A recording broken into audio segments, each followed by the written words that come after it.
Shalom frères et sœurs en Christ, je vous salue. Que le Seigneur vous bénisse. Que le Seigneur bénisse vos familles, que le Seigneur bénisse tout ce que vous touchez, que le Seigneur bénisse les œuvres de vos mains. Que le nom de l'Éternel soit béni dans chacune de vos vies. Alors aujourd'hui je suis content, comme David a dit, toutes les fois on me dit allons dans la maison de l'Éternel et qu'il est content. Et c'est les mêmes expériences que je fais toutes les fois que je sais que notre jour d'enregistrement arrive, où est là, je suis très content. Que le Seigneur vous bénisse. Sans plus tarder, prions. Seigneur, nous voulons te rendre grâce. Nous voulons te rendre grâce parce qu'il t'a plu. Il t'a plu de nous permettre de prendre les dispositions afin de nous mettre à ton service pour que tu puisses nous communiquer la vie. Toi, seul qui est la vie. Nous voulons, Seigneur, te dédier toutes choses. Nous ne voulons pas avoir la prétention de savoir parler ou de savoir dire une chose, de la prétention de croire que nous connaissons quelque chose, mais que ta vie coule en nous. Révèle-nous ta parole. Donne-nous de grandir au travers de tout ceci. Fais-le pour ta gloire. Fais-toi du plaisir, Seigneur. Que nos vies te glorifient. Fais-le pour la honte de Satan. Dans le nom puissant de notre Seigneur Jésus, nous avons prié. Amen. Alors, qu'il vous souvienne qu'il y a quelques semaines de cela, maintenant nous avons commencé une nouvelle série qui est intitulée « Le but de la vie chrétienne ». Le but de la vie chrétienne. Et je disais à l'entame que si l'on ne connaît pas le but de chaque chose, la chose n'est pas utilisée à bon escient. Et je crois que nous sommes tombés d'accord sur beaucoup de choses. La dernière fois, j'étais venu à vous avec le sous-thème que j'ai intitulé « La constitution du royaume ». Oui, nous sommes un peuple à part. Nous sommes les enfants de Dieu, nous sommes les enfants du royaume et nous avons une constitution qui diffère complètement de celle de ce monde. Donc nous avons une loi fondamentale qui régit notre existence, qui régit notre fonctionnement. Et j'avais commencé à vous parler de certaines choses que nous devrions savoir en tant qu'enfants de Dieu. Et je vous ai donné l'exemple de Jésus et la dernière fois où Satan a voulu le tenter de 3 manières. Oui, premièrement, par la nourriture, parce qu'il avait jeûné 40 jours et 40 nuits, et il avait faim, certes. Ce n'est pas pour autant qu'il va recevoir de l'ordre de Satan. Parce que la vie ne peut pas recevoir de l'ordre de la mort. D'accord? C'est la vie qui phagocyte la mort. Et toutes les fois, Jésus lui a cité la Constitution. Il lui a cité un verset biblique qui venait contredire ce que Satan voulait lui dire pour le piéger. Gloire à Dieu. Je vais rappeler donc certaines choses qu'on avait vues la fois passée et puis je viendrai à vous dans la communication d'aujourd'hui. Alors, je lis sans plus tarder Matthieu 6. Matthieu 6, ne vous amassez pas des trésors sur la terre. C'est très clair. Si tu es un enfant de Dieu et tu penses que la terre est ta finalité, tu es mal barré. Ça veut dire que tu ne comprends pas ce qui t'arrive. Ça veut dire que tu n'accompliras jamais ta destinée. Ne vous amassez pas les trésors sur la terre, où la teigne et la rouille détruisent, où les voleurs pèsent et dérobent. Mais amassez-vous des trésors dans le ciel, où la teigne et la rouille ne détruisent point, et où les voleurs ne pèsent ni ne dérobent. Car là où est ton trésor, là sera ton cœur. Et j'avais dit la fois passée que pourquoi est-ce que les chrétiens perdent de vue le fait que nous aurons une autre vie après la mort? C'est parce que tout leur trésor est sur terre. Tout leur bien est sur terre. Ils mettent la valeur sur tout ce qu'ils ont sur terre. Leur maison, leur voiture, les habits, l'or, l'argent, les diamants. Gloire à Dieu. Très important. Alors, je lis dans le verset 25. Il dit, c'est pourquoi ne vous inquiétez pas pour votre vie. Donc la Constitution dit, nous ne devons pas nous inquiéter. Nous ne devons pas nous inquiéter pour notre vie. Par rapport à quoi? On dit de ce que vous mangerez, ni de votre corps, de quoi vous serez vêtus. La vie n'est-elle pas plus que la nourriture, le corps plus que le vêtement? Regardez les oiseaux du ciel, ils ne sèment, ne moissonnent, et ils n'amassent rien dans les greniers, et votre Père Céleste les nourrit. Ne valez-vous pas mieux? Ne valez-vous pas mieux? Pas beaucoup plus que qui de vous par ces inquiétudes? Donc on nous dit ne vous inquiétez pas. On nous dit de ne pas nous inquiéter. Premièrement, nous ne devons pas amasser sur terre parce que nous ne sommes pas de la terre, nous sommes en transit. Nous sommes en transit. Et nous devons savoir que c'est important pour nous de ne pas amasser sur terre. Deuxièmement, nous ne devons pas nous inquiéter pour la bouffe. Nous ne devons pas nous inquiéter pour notre corps, de quoi nous vêtirons. Gloire à Dieu, il est très important. Alors, troisième chose, verset 31. Ne vous inquiétez donc point et ne dites pas que mangerons-nous.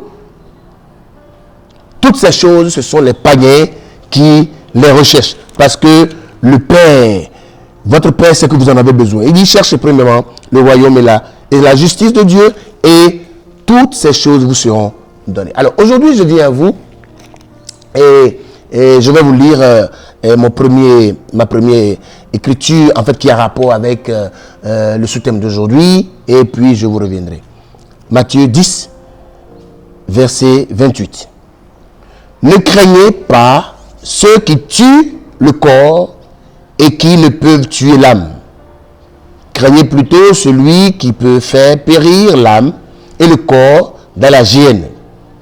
Ne vantons pas 2 passereaux pour 1 sou, cependant, il n'en tombe pas un à terre sans la volonté de votre Père. Et même les cheveux de votre tête sont tous comptés. Ne craignez donc point. Vous valez plus que beaucoup de ces passereaux. Très important. C'est la première partie. Alors, je viens à vous aujourd'hui avec le sous-thème que j'intitule une protection divine pour les enfants du royaume. Une protection divine. Alors, la protection, c'est le système de sécurité qu'on met autour d'une personne, d'accord, pour empêcher à autrui de porter atteinte à sa vie. Donc, les présidents ont leur système de sécurité, d'accord. Les rois ont leur système de sécurité, c'est pourquoi il y a des gens qui sont formés pour cela, d'accord. J'ai demandé à quelqu'un il y a quelques jours, j'ai demandé, est-ce qu'un soldat dort? Est-ce qu'un soldat peut dormir? Et finalement, on s'est entendu comme quoi un soldat dort. Si un soldat dort, ça veut dire qu'il ne peut pas protéger un autre. Quelle que soit sa force, quelle que soit sa technique, quelle que soit sa formation, quelles que soient ses compétences, quelle que soit, je vais dire, son histoire, ses références, un homme ne peut pas protéger un autre homme, frère. Il faut te détromper. Ça ne marche pas. Un homme ne protège jamais un autre. Dans le monde, les gens pensent qu'un homme protège un autre. C'est pourquoi vous allez voir que malgré tout ce qu'on met, ce qu'on prépare, si un groupe d'hommes veut quand même atteindre un certain homme, d'accord, malgré sa protection, ils arrivent toujours à l'atteindre. Ils ont des arsenals, ils ont des moyens pour arriver à leur fin. Gloire à Dieu. Très important. Alors, qu'est-ce qu'il en est de nous? Nous autres qui appartenons au royaume de Dieu, nous autres qui sommes les enfants de Dieu. Le Seigneur nous dit, ne craignez pas l'homme. Ne craignez pas un homme qui ne sait que tuer le corps. Mais faites confiance à l'Éternel qui tue le corps et qui fait périr aussi dans la géhenne. Et le Seigneur va dire, tous les cheveux de la tête de l'enfant de Dieu, de l'enfant du royaume, sont comptés. Est-ce que tu peux t'arrêter un moment pour réfléchir à cela? Est-ce que tu peux t'arrêter un moment et penser que tous les cheveux de ta tête sont comptés? La Bible déclare que aucun de tes cheveux ne tombera si l'Éternel ne donne la permission. Si l'Éternel ne donne la permission, aucun de tes cheveux ne tombera. Donc je ne parle pas des hommes simples qui vont penser que quand même on va chez le coiffeur. Non, je parle de choses spirituelles. Quand tu vas chez le coiffeur, tes cheveux ne sont pas tombés. Donc je parle à des gens spirituels. Alors regardez. Un jour, l'ennemi est venu attaquer un prophète. Le prophète Élisée et son jeune serviteur a couru le voir pour lui dire: mais maître, vraiment, on est foutu parce que l'ennemi nous a assailli, l'ennemi nous a encerclés. Comment est-ce que nous allons penser? Comment est-ce que nous pourrons nous en sortir? Et qu'est-ce que son maître lui a dit? Son maître, n'ayant pas le temps de lui expliquer beaucoup de choses, a dit: Seigneur, ouvre les yeux de ce jeune homme qui est à côté de moi, parce que je vois des choses qu'il ne voit pas. Écoute-moi, frère. Si tu es enfant de Dieu, tu dois voir des choses que les autres ne voient pas. La Bible déclare que le Seigneur a ouvert les yeux de ce jeune homme qui a vu que là où ils étaient hautement protégés. Ils étaient sous protection divine. À telle enseigne que ce jeune homme était rassuré. Est-ce que tu peux être rassuré de ce que tu es protégé? De ce que tu ne crées aucun mal? De ce que tu ne cours aucun risque? Quand on te parle de sorcellerie, quelle est ta mentalité? Quel est ton état d'âme? Est-ce que tu vois le sorcier comme quelqu'un qui peut te nuire? Ça veut dire que quelque chose n'est pas à sa place dans ta vie. Ça veut dire que tu souffres d'une maladie. Tu as une pathologie bizarre, je vais t'en donner le nom plus tard. Si tu es un enfant de Dieu, et quand tu entends sorcier ou sorcellerie, c'est fini, tu es démonté complètement, déconfiguré. Ça veut dire que tu souffres d'une maladie. Tu es malade, frère. Ça veut dire que tu ne connais pas ta constitution. Et souvent, ceux-là, c'est des gens qui pensent qu'ils connaissent tout et ils ne vont pas s'asseoir pour être enseignés. Parce que, écoute-moi, pourquoi tu vas à l'église? Je vais te dire pourquoi tu vas à l'église. Et pourquoi tu dois y aller? Tu vas à l'église pour connaître ta constitution.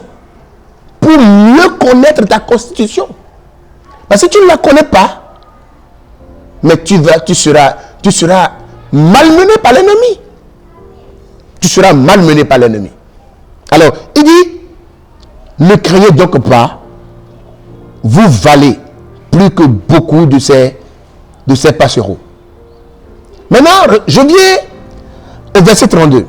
C'est pourquoi quiconque me confessera devant les hommes, je le confesserai aussi devant mon Père, qui est dans les cieux. Mais quiconque me reniera devant les hommes, je le renierai aussi devant mon Père, qui est dans les cieux. Je vais te dire ce que ça veut dire dans le contexte. Parce que si tu sors ces deux versets du contexte, de leur contexte, ils n'auront pas de sens ou bien ils auront un autre sens. Alors, quiconque me confessera ici veut dire quiconque affichera clairement qu'il est enfant de Dieu. Quiconque dira clairement à n'importe qui qu'il n'est pas du royaume du monde, je vais le protéger. Aha! Quiconque dira clairement à n'importe qui qu'il ne peut pas faire ce que tout le monde fait, moi je vais toujours le protéger. Il dit quiconque témoignera, non, me confessera, voilà, me confessera devant les hommes, je le confesserai aussi devant mon Père. Mais on est en train de parler de celui qui protège plus que tout, de celui qui peut tuer l'âme et faire périr aussi l'esprit dans la gêne. Donc si tu déclares à qui veut entendre que tu n'es pas de ce royaume, l'Éternel est ta protection. Ta protection, elle est divine. Elle n'est pas humaine. Ce n'est pas des hommes qui veillent sur toi. Tu es plus protégé. Nous sommes plus protégés que le président des États-Unis. Je le dis et je peux répéter devant le président des États-Unis. Il n'est pas mieux protégé que moi. C'est une assurance. C'est pourquoi aucune crainte. Je n'ai pas de lueur de crainte. Le Seigneur connaît le nombre de mes cheveux et aucun d'eux ne tombera si le Seigneur nous donne une permission.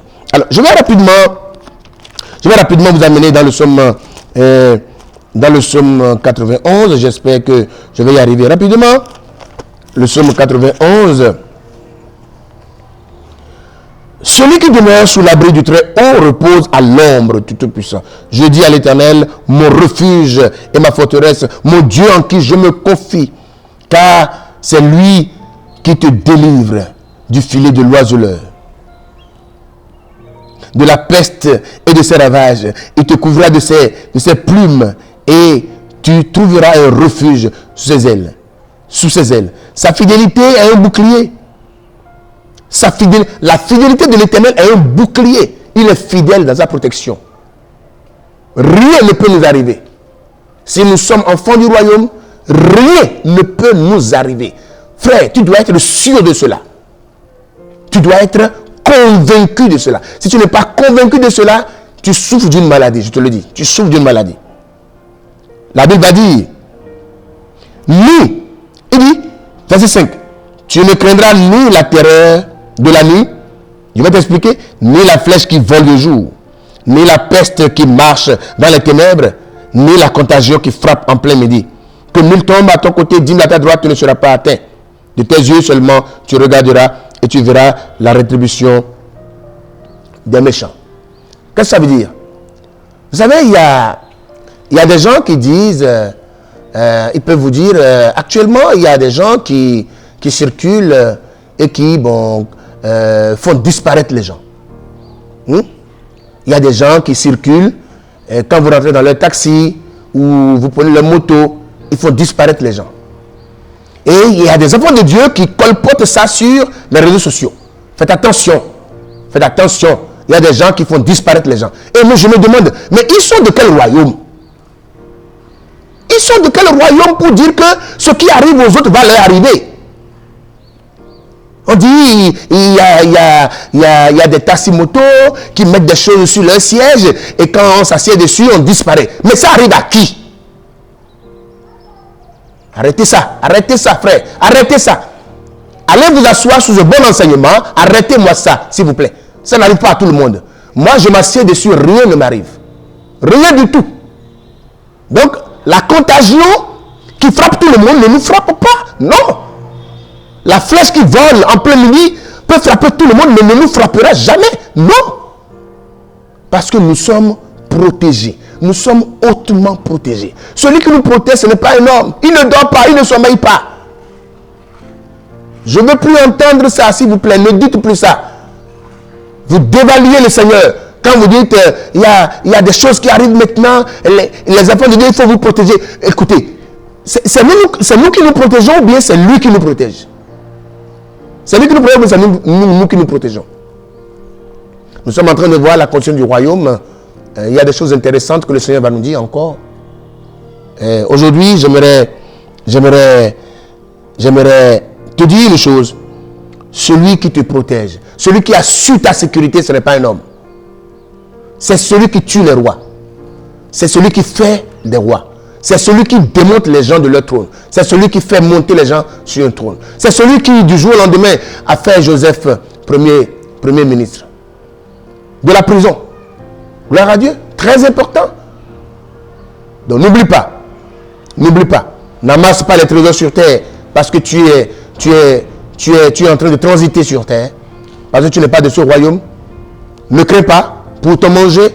Ne crains pas pour ton habillement. D'accord? Ne crains pas pour ton lendemain. Non. La Bible dit qu'à chaque jour suffit sa peine. Ça veut dire quoi? Tu vis, toi et moi, nous vivons chaque jour.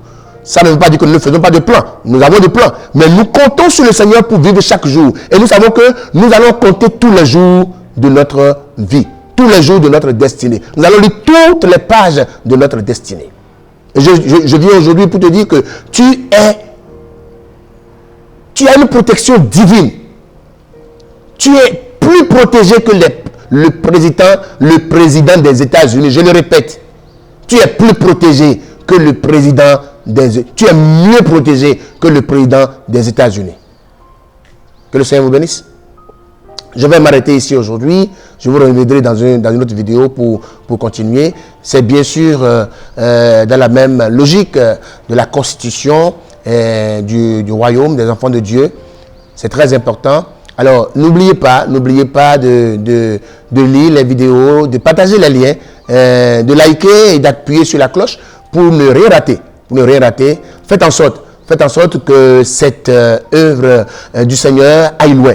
Que cette œuvre ne rencontre pas un certain garage, comme je le dis, dans vos gadgets ou dans vos ordinateurs. Partagez les liens, que le Seigneur vous bénisse. Alors, je vais prier. Seigneur, nous voulons te rendre grâce. Parce que tu es bon. Tu es bon pour nous. Lorsque tu es allé nous chercher, tu nous as pardonné, tu nous as lavé. Tu nous as justifiés. Et tu as établi une constitution pour nous. Tu as dit, ne vous comportez pas comme eux. Parce que ce qui vous régit est plus grand que ce qui les régit. Tu as commencé à nous dire, vous êtes en transit sur terre. C'est très important. Ne vous attardez pas sur les choses d'en bas. Tu as dit, ne vous inquiétez pas pour la nourriture, pour le vêtement. Tu as dit, ne vous inquiétez pas pour le lendemain.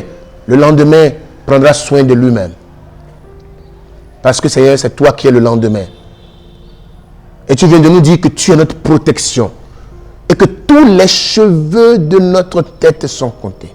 Seigneur, que ton nom soit béni. Seigneur, donne-moi d'intérioriser, Seigneur, cette révélation. De comprendre, Seigneur, que assis dans ma maison, couché, Seigneur, sur mon lit, Seigneur, en voyage dans un avion, Seigneur, sur un bateau, dans une voiture, sur une moto, Seigneur, je ne crains rien. Parce que tu as dit, 1000 tomberont à mes côtés, 10 000 à ma droite, je ne serai pas atteint. De mes yeux, je regarderai, je verrai le châtiment que tu accorderas à ceux qui pensent que les flèches peuvent toucher tout le monde. Les flèches qui volent en plein milieu ne peuvent pas toucher tout le monde. Que ton nom soit glorifié. Seigneur, je prie pour mon frère qui n'a aucune assurance de sa protection, de la protection que tu lui accordes. Je prie pour ma soeur, Seigneur, qui est fébrile, qui court à gauche, qui court à droite, qui promène des regards inquiets. Oh Père, je prie, Seigneur, pour tes enfants, Seigneur, qui n'ont pas eu leur foi consolidée et qui ont couru vers les hommes, pensant que les hommes peuvent, Seigneur, Papa, leur accorder une certaine protection. Pardonne-nous, Seigneur. Pardonne notre petite foi et donne-nous la foi. Que ton nom soit béni. Seigneur, nous voulons nous arrêter ici aujourd'hui. Que le peu que tu nous as dit, Seigneur, nous sève. Et que le peu, ce peu continue à nous inspirer. C'est au nom puissant de notre Seigneur que nous avons prié. Amen. Que le Seigneur vous bénisse. Au revoir.